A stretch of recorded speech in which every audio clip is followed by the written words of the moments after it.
Hello guys, this is KC Patel and welcome to Teachers Factory। Teachers factory के YouTube channel में आप सभी का स्वागत है। अगर आप लोग फेसबुक पेज पर देख रहे हैं तो फेसबुक पेज को फॉलो कर लें ताकि इसी तरह की वीडियो आपको टाइम टू टाइम मिलते रहे। सीडीपी की क्लासेस हमारी लगातार चल रही हैं सीटेट जनवरी 2024 के लिए। अगर आपने इतनी सीडीपी पढ़ ली और जो प्रीवियस ईयर के क्वेश्चन और किस तरह के क्वेश्चन आ सकते हैं उतने कर लिए तो आपका सीटेट इसी बार में निकल जाएगा, तो परेशान बिल्कुल नहीं होना है।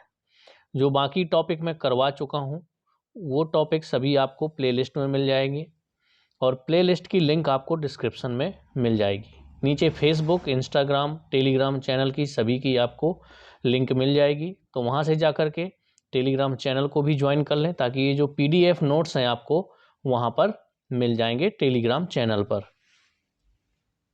या फिर आप व्हाट्सएप चैनल पर भी ज्वाइन कर सकते हैं। सोशल मीडिया की सभी लिंक आपको नीचे मिल जाएंगी, प्लेलिस्ट आपको सभी नीचे मिल जाएंगी। ईवीएस प्रीवियस ईयर के और आपके सीडीपी प्रीवियस ईयर, सीडीपी बाल विकास एवं शिक्षा शास्त्र की जो प्लेलिस्ट बनी हुई है उसमें आपके ये थ्योरी वाली क्लासेस लगातार चल रही हैं सीटेट जनवरी 2024 के लिए, ताकि आप क्वालिफाई कर लें। और जो एच टेट वाले कैंडिडेट हैं वो भी इन वीडियो को देख सकते हैं। एमपी टेट वर्ग 3 जो 2024 में आपका लगभग नोटिफिकेशन लास्ट तक आ जाएगा, तो वो लोग बिल्कुल इन वीडियो को ज़रूर देखें और तैयारी अभी से शुरू कर दें, क्योंकि आप लोगों का जो सिलेबस है सीटेट और एमपी टेट वर्ग 3 का 80 से 85% तक सेम टू सेम ही आपका सिलेबस है। तो चलिए आज का जो हमारा टॉपिक है क्रिएटिविटी एंड इंटेलिजेंस, ये होता क्या है। सृजनात्मकता या इसे रचनात्मकता कहते हैं और इंटेलिजेंस को आप बुद्धि कहते हैं हिंदी में। तो ये दोनों टर्म आपको अच्छे से पढ़ना है, इनको समझना है। तो ये आज का टॉपिक हमारा रहेगा सृजनात्मकता और बुद्धि। तो चलिए शुरू करते हैं। अब हम आ जाते हैं क्रिएटिविटी एंड इंटेलिजेंस पर, तो सृजनात्मकता और बुद्धि। तो इसको पहले आप अच्छे से समझिए। Researchers have found that the relationship between creativity and intelligence is positive। यानी कि अगर क्रिएटिविटी और इंटेलिजेंस में रिलेशन की बात की जाए तो ये क्या है, सकारात्मक है। क्योंकि जब क्रिएटिविटी और इंटेलिजेंस दोनों अगर जुड़ जाती हैं तो बहुत सकारात्मक रिजल्ट आपको मिलेगा। तो पहले इन पॉइंट को समझिए, इसके बाद हम नीचे समझेंगे कि आपकी क्रिएटिविटी जो होती है वो होती क्या है और इंटेलिजेंस होता है तो वो क्या होती है, यानी बुद्धि होती है वो क्या होती है। नीचे आपको डेफिनेशन भी देखने को मिल जाएंगी। टर्मन ने इन 1920 में फाउंड किया या पाया कि that person with high IQ were not necessary creative.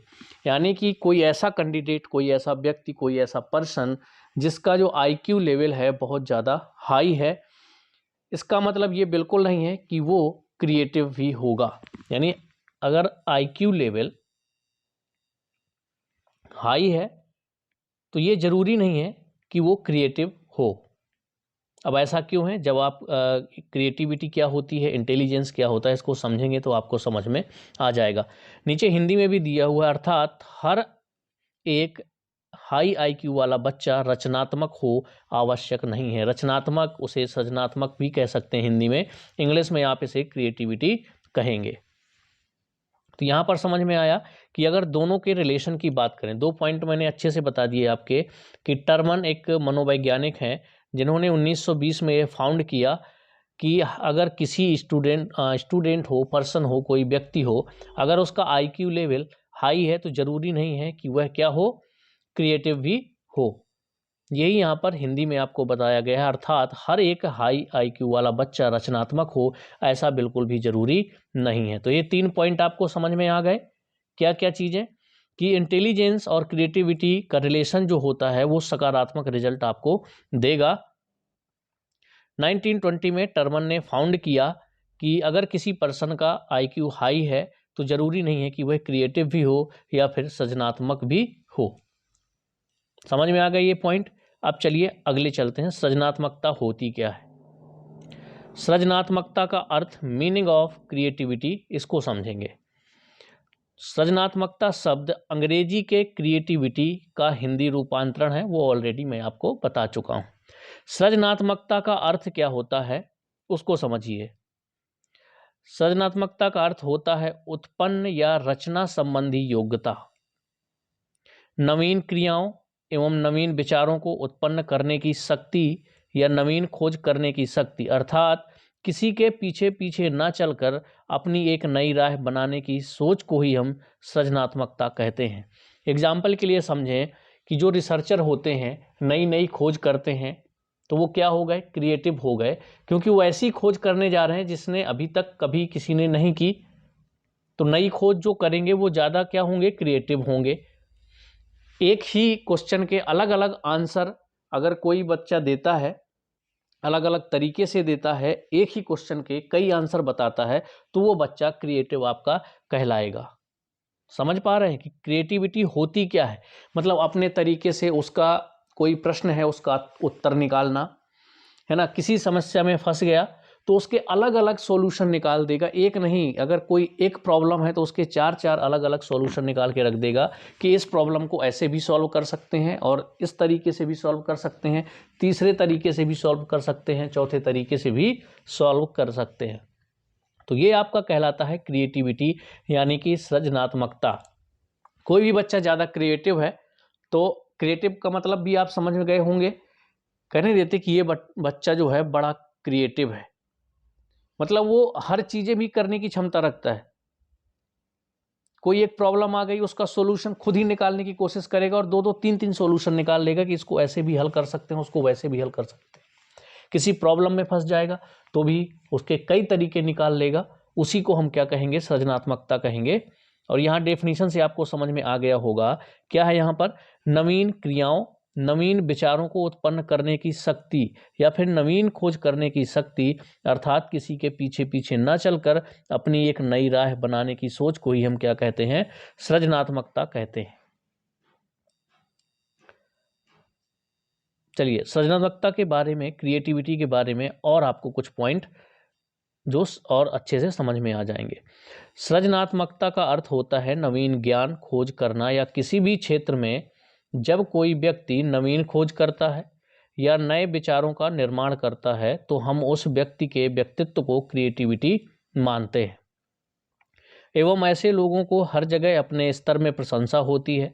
ऐसे व्यक्ति सदैव सैद्धांतिक विचारों वाले न होकर व्यवहारवादी विचार वाले होते हैं। क्रिएटिविटी शब्द में कई बुद्धिजीवियों ने अपने विचारों को प्रकट किया है। जैसे यहाँ पर बात करें, सृजनात्मकता वह योग्यता है जो व्यक्ति को किसी समस्या का समाधान खोजने के लिए नवीन ढंग से सोचने व विचार करने के लिए समर्थ बनाती है। मतलब वो किसी समस्या का समाधान जब खोजेगा तो कोई नए तरीके से खोजेगा, वही तरीका नहीं अपनाएगा जो पहले तरीके अपनाए गए हैं। ठीक है, तो ऐसे लोग क्या होते हैं, क्रिएटिव होते हैं, वो नए ढंग से समाधान को खोजते हैं। देखिए नीचे उसका पॉइंट भी लिखा हुआ है जो मैं ऑलरेडी आपको समझा चुका, अर्थात प्रचलित ढंग से चिंतन करने, विचार करने तथा कार्य करने की अमूर्त योग्यता को ही सृजनात्मकता कहते हैं।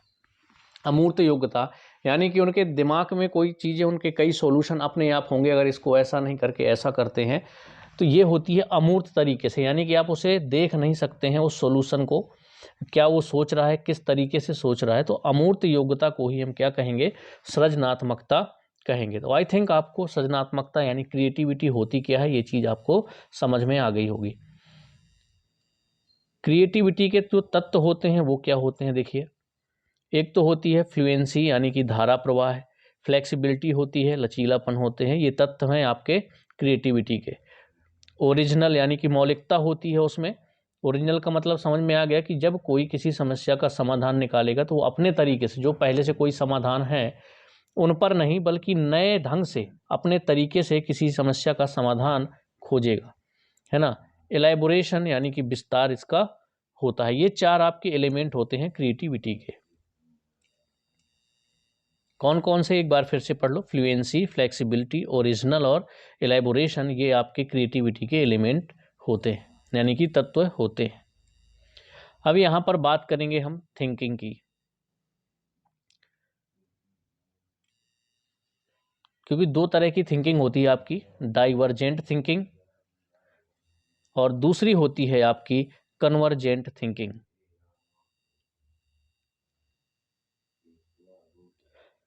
अब ये थिंकिंग के जो दो टाइप दिए हैं, किन्होंने दिए हैं? जेपी गिलफर्ट ने थिंकिंग को दो भागों में प्रस्तुत किया है। अब कौन कौन से वो भाग हैं? एक है आपका डाइवर्जेंट थिंकिंग, यानी कि इसे अपसारी सोच कहते हैं। अपसारी सोच जो होती है वो आपकी ओपन एंडेड, यानी इसका कोई लिमिट नहीं होती है आपकी डाइवर्जेंट थिंकिंग की। ये क्या होती है? ओपन एंडेड होती है। रिलेटेड टू क्रिएटिविटी, यानी कि जो ज़्यादा क्रिएटिव होते हैं उनकी थिंकिंग अधिकतर आपकी डाइवर्जेंट थिंकिंग होती है, यानी कि अपसारी सोच होती है, क्योंकि उनकी सोचने की जो लिमिट है वो कोई लिमिट कभी भी नहीं होती है। वो कहीं तक भी सोच सकते हैं। किसी समस्या का समाधान करने के लिए, अलग अलग सॉल्यूशन निकालने के लिए उनको ज़रूरत होती है डाइवर्जेंट थिंकिंग की, यानी अपसारी सोच की। तो जो क्रिएटिव लोग होते हैं उनकी जो थिंकिंग होती है वो डाइवर्जेंट थिंकिंग होती है। ये दो भाग जो थिंकिंग के दिए हैं, ये किसने दिए हैं? जेपी गिलफर्ड ने दिए हैं। प्रश्न आपसे पूछा जा सकता है, या इस तरह से प्रश्न पूछ सकते हैं कि जेपी गिलफर्ड ने थिंकिंग को दो भागों में प्रस्तुत किया, वो थिंकिंग के दो भाग कौन कौन से हैं?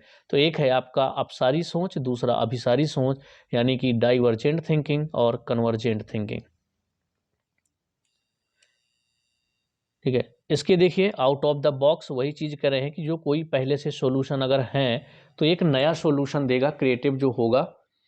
जो डाइवर्जेंट थिंकिंग वाला होगा, अपसारी सोच वाले जो पर्सन होंगे, जो व्यक्ति होंगे, वो एक नया तरीका, किसी भी समस्या का नया समाधान निकालेंगे, ना कि उसी संविधान में कुछ संशोधन करेंगे जो पहले से दिए हुए हैं। मल्टीपल सॉल्यूशन, मैंने आपको बताया कि जो क्रिएटिव लोग होते हैं वो एक ही समस्या के कई समाधान निकाल के रख देते हैं। आप किसी भी तरीके से उसका समाधान कर सकते हैं। किसी भी समस्या का समाधान अलग अलग तरीके से किया जा सकता है। तो जो क्रिएटिव लोग होंगे वो एक ही समस्या के कई समाधान आपको बता देंगे। इसीलिए ये जो आपकी डाइवर्जेंट थिंकिंग है ये रिलेटेड टू क्रिएटिविटी है आपकी। आउट ऑफ द बॉक्स बता चुका हूँ कि ज़रूरी नहीं है कि बंधे हुए सॉल्यूशन में से ही कुछ मॉडिफाई कर दिया और उसको बता दिया कि इसका समस्या का समाधान इस तरीके से किया जा सकता है जो पहले से कोई समाधान है। तो ऐसा बिल्कुल भी नहीं है। वो एक नया समाधान लेकर के आएंगे। क्रिएटिव लोग अपने तरीके से काम करते हैं और उसके कई समाधान निकाल के रख देते हैं। इसीलिए इसमें मल्टीपल सॉल्यूशन निकल के आते हैं डाइवर्जेंट थिंकिंग वाले व्यक्तियों के पास। जो दूसरी थिंकिंग है, देखिए इनसे क्वेश्चन भी बन सकते हैं, डाइवर्जेंट थिंकिंग से और कन्वर्जेंट थिंकिंग से भी। तो ये पॉइंट याद रखिए, ओपन एंडेड होती है, रिलेटेड टू क्रिएटिविटी, यानी कि आपकी सृजनात्मकता से संबंधित है आपकी ये अपसारी सोच। आउट ऑफ द बॉक्स बताई दिया, मल्टीपल सॉल्यूशंस इसमें शामिल हैं। अब आ जाते हैं हम लोग कन्वर्जेंट थिंकिंग। अब ये कन्वर्जेंट जो थिंकिंग होती है, अभी सारी सोच होती है, तो इसकी एक लिमिट होती है, याद रखिए इसकी एक लिमिट होती है। ये यहाँ पे लिखा है क्लोज एंडेड। ठीक है, एक लिमिट में रहती है। अभी सारी सोच वाले एक लिमिट तक ही सोच सकते हैं, उसके बाहर नहीं सोच सकते। इसीलिए ये किससे रिलेटेड है? ये इंटेलिजेंस से रिलेटेड है, यानी कि बुद्धि से रिलेटेड है आपकी कन्वर्जेंट थिंकिंग। एमसीक्यू सोल्व करने में जैसे आपको 4 दे दिए ऑप्शन, अब इन 4 ऑप्शन को जैसे 3 अभी हम एमसीक्यू सॉल्व करते थे जब प्रीवियस ईयर के क्वेश्चन में करवा रहा हूँ आपको, तो उसमें क्या करते थे हम 3 ऑप्शन को नेग्लेक्ट कर देते थे। ये एक लिमिट में है कि आपको 4 ऑप्शन में से ही एक को सही करना है। तो ये लिमिट में आ गया, यानी कि जब एमसीक्यूज सॉल्व करने में जिस सोच का यूज करते हो आप उसी को अभिसारी सोच कहेंगे। लिमिटेड सॉल्यूशन रहते हैं इसमें आपके, कन्वर्जेंट थिंकिंग वाला एक लिमिटेड सॉल्यूशन ही निकाल पाते हैं जिनकी कन्वर्जेंट थिंकिंग होती है, यानी कि अभिसारी सोच होती है। अब सारी सोच की एक लिमिट होती है, उस लिमिट के बाहर कन्वर्जेंट थिंकिंग वाले जो पर्सन होते हैं, जो व्यक्ति होते हैं, वो नहीं सोच सकते। ओके, अब यहाँ पर जो नोट है इसको समझ लीजिएगा। अपसारी सोच वाला प्रत्येक व्यक्ति क्रिएटिव नहीं होता। कौन सा? अपसारी सोच वाला प्रत्येक व्यक्ति क्रिएटिव नहीं होता, परंतु हर क्रिएटिव व्यक्ति अपसारी सोच वाला अवश्य होता है। अब कैसे? जो अपसारी सोच वाला व्यक्ति है, यानी कि आपकी जो कन्वर्जेंट यहाँ पर आपका क्या आ गया है, जो डाइवर्जेंट थिंकिंग है, ठीक है, जो अपसारी सोच जिसकी है, तो जरूरी नहीं है कि वो हर बंदा क्या हो, क्रिएटिव हो। अपसारी सोच वाला, जैसे ऊपर की बात की हमने अपसारी सोच की, यानी कि डाइवर्जेंट थिंकिंग की, तो डाइवर्जेंट थिंकिंग वाला प्रत्येक व्यक्ति क्रिएटिव नहीं होगा। मतलब अगर कोई डाइवर्जेंट थिंकिंग रखता है तो हर व्यक्ति क्रिएटिव है, यह जरूरी बिल्कुल भी नहीं है। परंतु क्रिएटिव व्यक्ति, लेकिन अगर कोई क्रिएटिव व्यक्ति है, इस पॉइंट को समझिएगा, अगर हम बात करेंगे किसी की डाइवर्जेंट थिंकिंग है लेकिन वो क्रिएटिव हो, यह जरूरी नहीं है।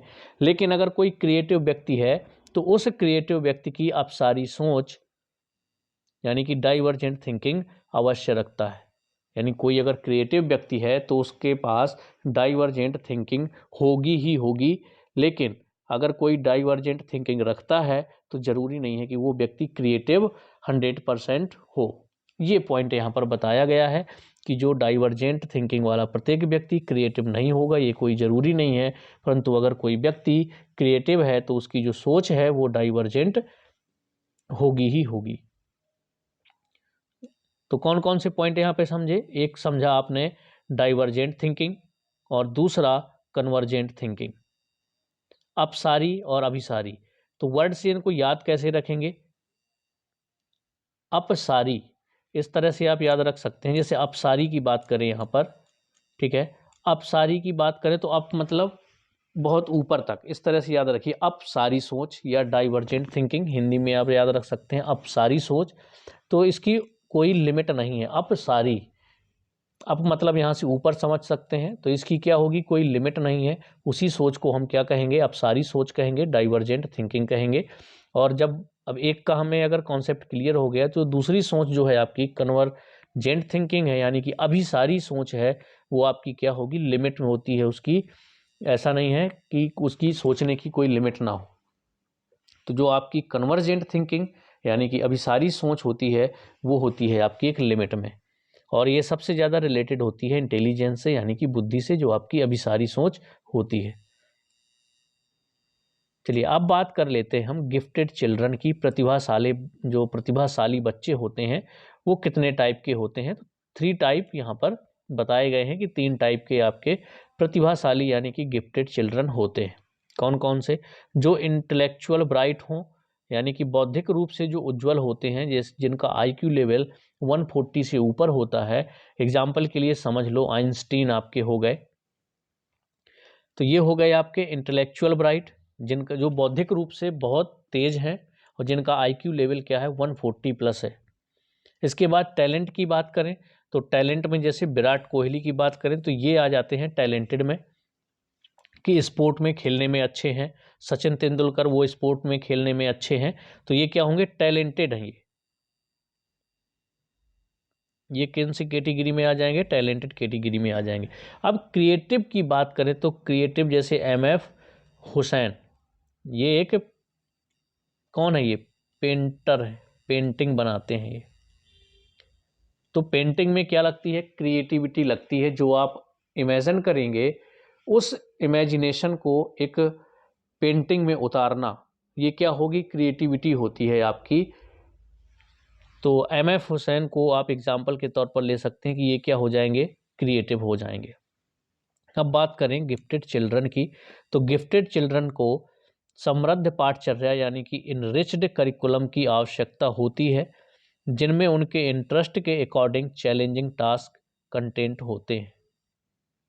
जो गिफ्टेड चिल्ड्रन होते हैं तो जो उनकी समृद्ध पाठचर्या की आवश्यकता होती है, जैसे उनके इंटरेस्ट के अकॉर्डिंग उनको चैलेंजिंग टास्क दिए जाएं, सिंपल टास्क ना दिए जाएं, जिससे उनको क्या हो, पढ़ने में इंटरेस्ट ना रहे या कुछ भी करने में उनका इंटरेस्ट ना जागे। तो उनके सामने चैलेंजिंग टास्क रखने हैं ताकि उनको वो करने में भी अच्छा लगे। इसके बाद जो अगला पॉइंट है, बात करें इंटेलेक्चुअल ब्राइट बच्चों की, तो जो इंटेलेक्चुअल ब्राइट बच्चों को हायर ऑर्डर थिंकिंग स्किल जैसे कंटेंट चाहिए। जो इंटेलेक्चुअल ब्राइट होते हैं उनको कैसा चाहिए, जिसमें थिंकिंग स्किल का यूज ज़्यादा हो, उनको ज़्यादा सोचना पड़े, ऐसे कंटेंट चाहिए जहाँ पर उनका वो यूज कर सकें अपने दिमाग का, अपनी सोच की स्किल का, थिंकिंग स्किल का। ठीक है, हायर ऑर्डर थिंकिंग स्किल जैसे कंटेंट चाहिए इंटेलेक्चुअल ब्राइट कैंडिडेट को, और जो गिफ्टेड चिल्ड्रन होते हैं तो उनके अकॉर्डिंग उनको चैलेंजिंग टास्क देने वाले कंटेंट की आवश्यकता होती है। ठीक है, तो जो आपके गिफ्टेड चिल्ड्रन हैं 3 टाइप के, एक तो इंटेलेक्चुअल ब्राइट, टैलेंटेड और क्रिएटिव होते हैं। तीनों के आपको एग्जाम्पल यहाँ पर दे दिए गए हैं। चलिए अब बात कर लेते हैं हम बुद्धि की। आपको डाइवर्जेंट थिंकिंग, कन्वर्जेंट थिंकिंग समझ में आ गई। जो आपकी डाइवर्जेंट थिंकिंग होती है वो रिलेटेड टू क्रिएटिविटी होती है, यानी कि सृजनात्मकता से संबंधित थिंकिंग होती है। कन्वर्जेंट थिंकिंग यानी कि अभिसारी सोच की बात करें तो यह बुद्धि से संबंधित होती है, यानी कि रिलेटेड टू इंटेलिजेंस होती है। अब बुद्धि होती क्या है उसकी डेफिनेशन एक बार अच्छे से देख लीजिए। वह मानसिक शक्ति जो वस्तुओं एवं तथ्यों को समझने, उनमें आपसी संबंध खोजने तथा तर्कपूर्ण ज्ञान प्राप्त करने में सहायक होती है। यह भावना और अंतः प्रज्ञा यानी कि इंट्यूशन से अलग है। बुद्धि ही मनुष्य को नवीन परिस्थितियों को ठीक से समझने और उसके साथ अनुकूलन होने में सहायता करती है। अनुकूलन का मतलब आप यहाँ पर समझिए, मान लीजिए कहीं पर ऐसी सिचुएशन आ जाती है जहाँ पर हमें शांत रहना ज़्यादा ज़रूरी है, तो वहाँ पर जो बुद्धिमान व्यक्ति होगा वहाँ पर बिल्कुल शांत ही रहेगा, है ना। तो यहाँ पर यही चीज़ किया गया, जैसा वो वातावरण देखेगा जहाँ पर उसे लगेगा कि हमें इस तरह से रहना चाहिए तो वो उसी तरह से रहेगा, यानी कि वातावरण के हिसाब से वह अनुकूलित हो जाता है, उस वातावरण को एडेप्ट कर लेता है वो, उसी को बुद्धि कहते हैं। यानी बुद्धि का प्रयोग करके वो आपसी संबंध खोजने, तर्कपूर्ण ज्ञान प्राप्त करने में सहायक होती है अगर आपकी इंटेलिजेंस आपका अच्छा है। तो बुद्धि का मतलब समझ में आया, और सृजनात्मकता का मतलब मैं ऊपर बता चुका हूँ, तो थोड़ा बहुत डिफरेंस आपको समझ में आ गया होगा।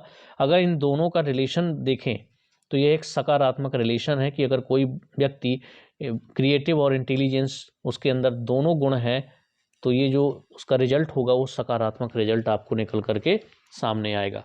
तो एक बार फिर से पढ़िए, ये बुद्धि जो होती है मानसिक शक्ति है जो वस्तुओं एवं तथ्यों को समझने, उनमें आपसी संबंध खोजने तथा तर्कपूर्ण ज्ञान प्राप्त करने में सहायक होती है। यह भावना और इंट्यूशन से अलग है।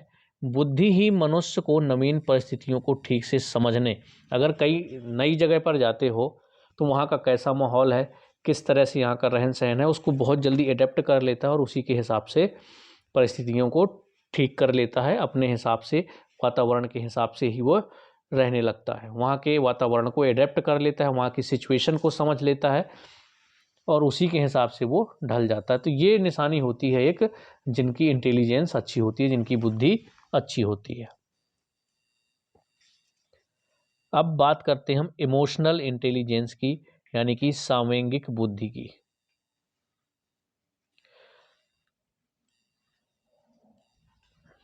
एक सेकेंड, सामयिक बुद्धि होती क्या है? सामयिक बुद्धि को सर्वप्रथम सेल्वे एवं मेयर ने इंट्रोड्यूस किया था इसको। इमोशनल इंटेलिजेंस नामक बुक को डैनियल गोलेमैन ने लिखा था। किसने लिखा था? डैनियल गोलेमैन, या गोलमैन कह सकते हो, गोलमैन ने लिखा था। इमोशनल इंटेलिजेंस नामक बुक को किसने लिखा, इस तरह का प्रश्न पूछा जा सकता है। तो किसने लिखा? डैनियल गोलमैन ने लिखा इसको। एरिस्टोटल, अरस्तु का वचन कोई भी किसी समय नाराज हो सकता है, इसमें कोई दिक्कत नहीं है। अर्थ है कि हम अपने इमोशन को कंट्रोल कर पाएं और सही जगह पर, सही समय पर, सही तरीके से, सही मात्रा में यूज कर पाएं, इसी को हम इमोशनल इंटेलिजेंस कहते हैं। मतलब जैसे जहां आपको गुस्सा आ रहा है पर आपको वहां गुस्सा नहीं करना चाहिए सिचुएशन के हिसाब से, अगर तब आपने अपने गुस्से को शांत कर लिया तो ये आपकी क्या हो गई, यानी कि आपकी इमोशनल इंटेलिजेंस बहुत अच्छी है, आप अपने इमोशंस को कंट्रोल कर लेते हैं। ऐसा किसने कहा है? अरस्तु ने। इंग्लिश में आप उसे एरिस्टोटल कहते हैं, हिंदी में अरस्तु बोलेंगे। ठीक है, एक बार इसको फिर समझ लीजिए। जो एरिस्टोटल ने कहा है उससे आपको समझ में आएगा इमोशनल इंटेलिजेंस होता क्या है। एक तो याद रखिए, इमोशनल इंटेलिजेंस नामक जो बुक है उसको लिखा किसने, तो डैनियल गोलमैन ने लिखा है इसको। अरस्तु का वचन कोई भी किसी भी समय नाराज हो सकता है, इसमें कोई दिक्कत नहीं है। अर्थ है कि हम अपने इमोशन को कंट्रोल कर पाएं और सही जगह पर, सही समय पर, सही तरीके से, सही मात्रा में यूज कर पाएं, इसी को इमोशनल इंटेलिजेंस कहते हैं। आई होप ये इमोशनल इंटेलिजेंस आपको अच्छे से समझ में आ गया होगा। ठीक है, ये इंग्लिश में है, एरिस्टोटल ने जो कहा है, इंग्लिश मीडियम वाले इसको देख सकते हैं। मैं एक बार पढ़ देता हूँ।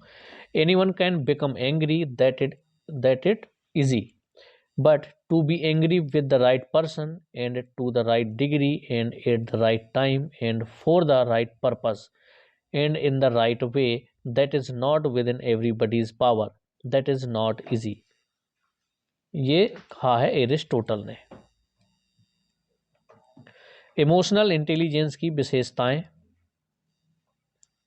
सोशल स्किल, आत्म जागरूकता यानी कि सेल्फ अवेयरनेस होती है, मोटिवेशन होता है इसमें, अभिप्रेरणा, एम्पैथी यानी कि समानुभूति, to put your self in somebody shoes, self regulation, स्वयं का निरंतर नियंत्रण रहता है, स्वयं पर नियंत्रण रहता है। तो सीधी सी बात यही है कि जिसने अपने इमोशन अगर अच्छे से कंट्रोल करना सीख गया तो उसी को इमोशनल इंटेलिजेंट कहते हैं। उनकी विशेषता ये है, जिनमें इमोशनल इंटेलिजेंस होती है वो सोशल स्किल में अच्छे होते हैं, उनके अंदर सेल्फ अवेयरनेस होती है, मोटिवेशन होता है, एम्पैथी होती है और सेल्फ रेगुलेशन होता है। तो आपको यहाँ पर क्रिएटिविटी एंड इंटेलिजेंस दोनों आपको समझ में आ गए होंगे। आज का टॉपिक हमारा था भी यही, क्रिएटिविटी एंड इंटेलिजेंस। तो क्रिएटिविटी और इंटेलिजेंस आपको अच्छे से समझा दिया गया है। अगर एक बार में कॉन्सेप्ट क्लियर ना हो तो 2-3 बार रिपीट करके वीडियो देख लीजिएगा, ज़्यादा लंबा वीडियो भी नहीं है, तो आपको समझ में आ जाएगा क्रिएटिविटी है क्या और इंटेलिजेंस है क्या। नेक्स्ट टॉपिक हमारा रहेगा अगला, मैं आपको नेक्स्ट टॉपिक दिखा देता हूँ। कॉग्निशन एंड इमोशन के बारे में हम लोग पढ़ेंगे अगले टॉपिक में। कॉग्निशन क्या होता है, संज्ञान, जो कि आपका माइंड से रिलेटेड होता है। पियाजे ने संज्ञानात्मक थ्योरी दी हुई है, आपको पता हो कॉग्निटिव डेवलपमेंट थ्योरी किसके द्वारा दी गई है, जीन पियाजे के द्वारा। और जो कॉग्निटिव डेवलपमेंट होता है वो रिलेटेड टू किसके होता है, माइंड के रिलेटेड होता है आपका। और इमोशन आपके वही संयोग संवेग कहलाते हैं इमोशंस। तो इसके बारे में हम पढ़ेंगे कल। कोई डाउट रहेगा तो कमेंट्स में बताइएगा। मिलते हैं हम लोग नेक्स्ट वीडियो में।